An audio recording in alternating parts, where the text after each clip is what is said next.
कबीरदास जी की यह कहानी घमंड को चूर चूर कर देगी। एक नगर में एक जुलाहा रहता था। वह स्वभाव से अत्यंत शांत, नम्र तथा वफादार था। उसे क्रोध तो कभी आता ही नहीं था। एक बार कुछ लड़कों को शरारत सूझी। वे सब उस जुलाहे के पास यह सोचकर पहुँचे कि देखें इसे गुस्सा कैसे नहीं आता। उनमें एक लड़का धनवान माता पिता का पुत्र था। वहाँ पहुंचकर वह बोला, यह साड़ी कितने की दोगे? जुलाहे ने कहा, 10 रुपए की।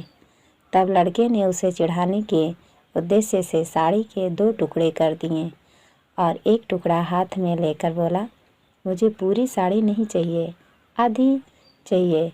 इसका क्या दाम लोगे? जुलाहे ने बड़ी शांति से कहा, 5 रुपए। लड़के ने उस टुकड़े के भी 2 भाग किए और दाम पूछा। जुलाहा अब भी शांत। उसने बताया, 2.5 रुपए। लड़का इसी प्रकार साड़ी के टुकड़े करता गया।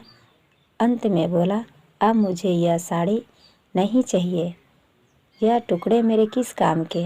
जुलाहे ने शांत भाव से कहा, बेटे अब यह टुकड़े तुम्हारे ही क्या, किसी के भी काम के नहीं रहे।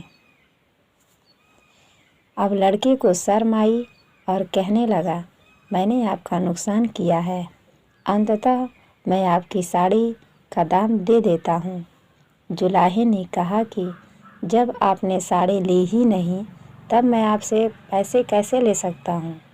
लड़के का अभिमान जागा और वह कहने लगा, मैं बहुत अमीर आदमी हूँ, तुम गरीब हो, मैं रुपए दे दूँगा तो मुझे कोई फ़र्क नहीं पड़ेगा, पर तुम यह घाटा कैसे सहोगे? और नुकसान मैंने किया है तो घाटा भी मुझे ही पूरा करना चाहिए। जुलाहे ने मुस्कुराते हुए कहा, तुम यह घाटा पूरा नहीं कर सकते। सोचो किसान का कितना श्रम लगा तब कपास पैदा हुई। फिर मेरी स्त्री ने अपनी मेहनत से उस कपास को बुना और सूत काटा। फिर मैंने उसे रंगा और बुना। इतनी मेहनत तभी सफल हो जब इसे कोई पहनता, इससे लाभ उठाता, इसका उपयोग करता, पर तुमने उसके टुकड़े टुकड़े कर डाले। रुपए से यह घाटा कैसे पूरा होगा? जुलाहे की आवाज़ में आक्रोश के स्थान पर अत्यंत दया और सौम्यता थी। लड़का शर्म से पानी पानी हो गया। उसकी आंखें भर आई और वह संत के पैरों में गिर गया।